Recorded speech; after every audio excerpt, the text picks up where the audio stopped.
સ્વાગત છે। વડોદરા શહેરના ઇલોરા પાર્ક ખાતે મેઇન રોડ પર ભૂવો પડવાના કારણે સામાજિક કાર્યકર અતુલ ગામેજી દ્વારા મહાનગરની ચાલતી નબળી કામગીરી સામે સવાલો ઊભા કરવામાં આવ્યા। વડોદરા મહાનગરપાલિકાની વધુ એક નવી પોલ ખુલ્લી પડી છે। ઇલોરા પાર્ક મેઇન રોડ પર ભૂવો પડતા રાહદારીઓ હાલાકીનો સામનો કરી રહ્યા છે। વડોદરા મહાનગરપાલિકાની કામગીરીની વધુ એક પોલ ખુલ્લી પડી છે। ઇલોરા પાર્ક મેઇન રોડ પર ભૂવો પડતા રાહદારીઓને હાલાકી ભોગવવી પડી હતી।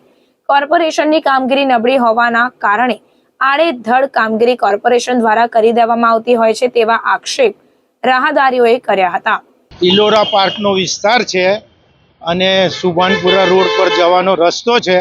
તમે અહીંયા રિપેરિંગ કામ કરે કેટલી વખત કરે છે એનો કોઈ મતલબ નહીં, વેસ્ટેજ પૈસા જાય છે એનોય કોઈ મતલબ નથી। અહીંયા 4 વખત બનાવ્યું, 4 વખત બનાવ્યું, પેચ કરે તો ઉપર નીચે કોઈ પેરેલલ જાય ને અમારા કમર જેવા દુખાવાવાળા તો અમે 30ની ઉપર જતા જ નથી।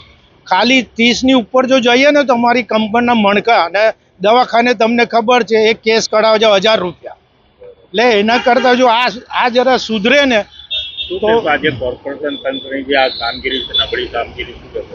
આમ તો કામગીરી બી છે પણ પ્રોપરલી નથી, ખાલી ઉપર કહેવા પૂરતી કરી જાય છે, બાકી કોઈ એનો મતલબ નથી કે એને એક વખત કરો તો મિનિમમ 10 વર્ષ સુધી તો આપણું કામ પ્રોપર રહેવું જોઈએ એ રીતનું કામ।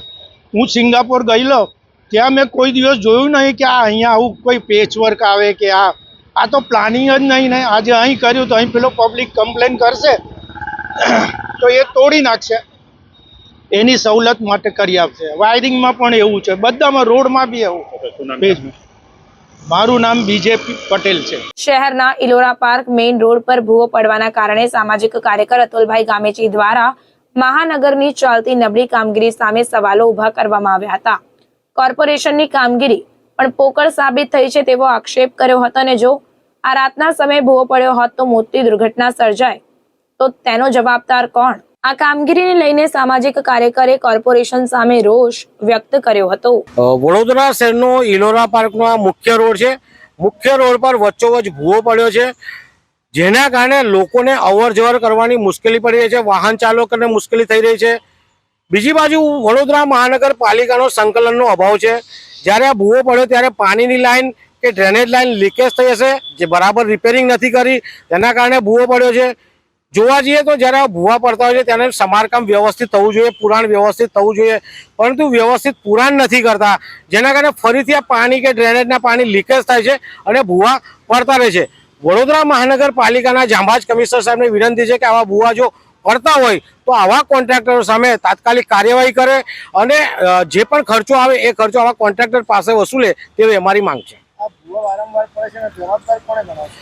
ભૂવા જો વારંવાર પડતા હોય તો જવાબદાર કોન્ટ્રાક્ટર છે અને તે જ વિભાગના જે પણ અધિકારીઓ એ જવાબદાર છે। જ્યારે કોન્ટ્રાક્ટર કામ કરતા હોય છે ત્યારે અધિકારી ધ્યાન નથી આપતા અને અધિકારી ધ્યાન આપવાના નહીં કારણે આ ભૂવા પડતા હોય છે, એટલે કોન્ટ્રાક્ટર અને અધિકારી બંને જવાબદાર છે।